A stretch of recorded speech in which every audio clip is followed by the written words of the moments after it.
But I'm not alone in studio here.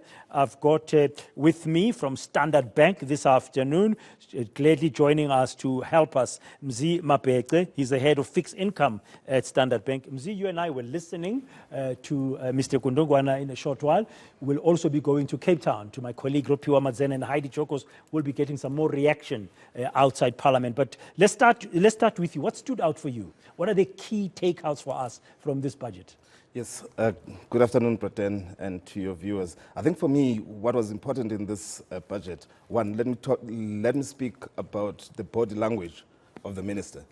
You can see a very confident person in delivering this budget. He was very confident, and that belies the difficulty that was in putting this budget together. As you pointed out, it's a very difficult budget to put together, most especially in the midst of load shedding.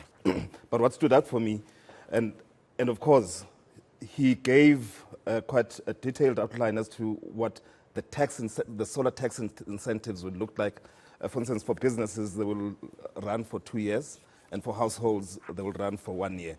However, and this is just me speaking out loud, on households, because the tax incentive and the tax rebate on those will run for just 1 year. It's just for 1 year for the individuals. For the individuals. So if individual households install a rooftop, they will get that tax incentive, that rebate, up to of 25% just for 1 year. Just for 1 year, and then for businesses, it's 2 years.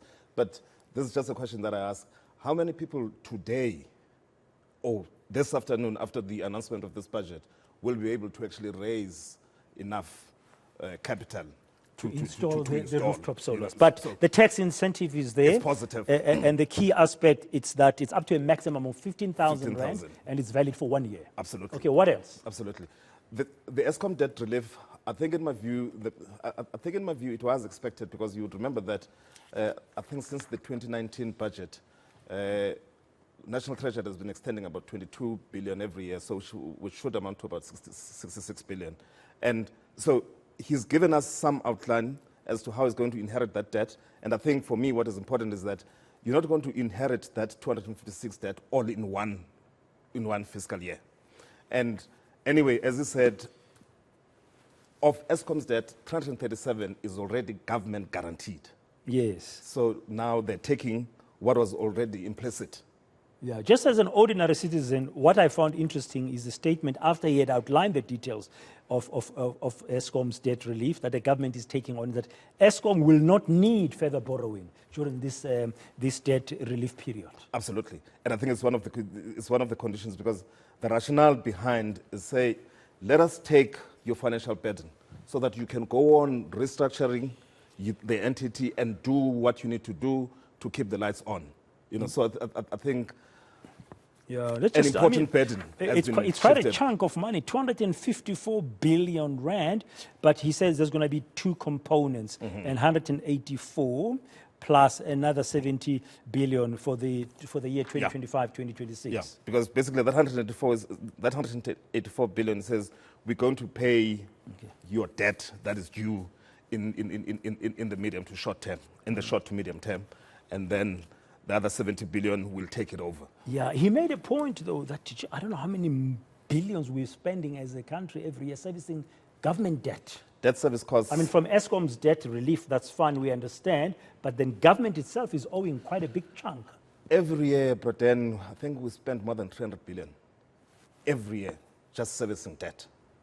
And of course, given where we are, given the high interest rate environment that we're in, of course, that debt service cost rises with rise in interest rates. So it is becoming unmanageable. But one thing about this budget is he has been very constrained. It was a very balancing act. And of course, it does not have everything for everyone. But if Pradena could also mention one positive, and which is something that we had expected, there were no changes in taxes of any form, except, of course, sin taxes. That are always and this time they did go up as well. They did go. So they did go there's up. some positive news there for ordinary people. There is. I mean, there is positive news for taxpayers in a sense that just by adjusting the tax brackets without raising tax, you are putting back into the taxpayer's pocket. I think the figure is anything between 5 and 6 billion. I may be wrong on the figures, but you are putting back into taxpayers' pockets.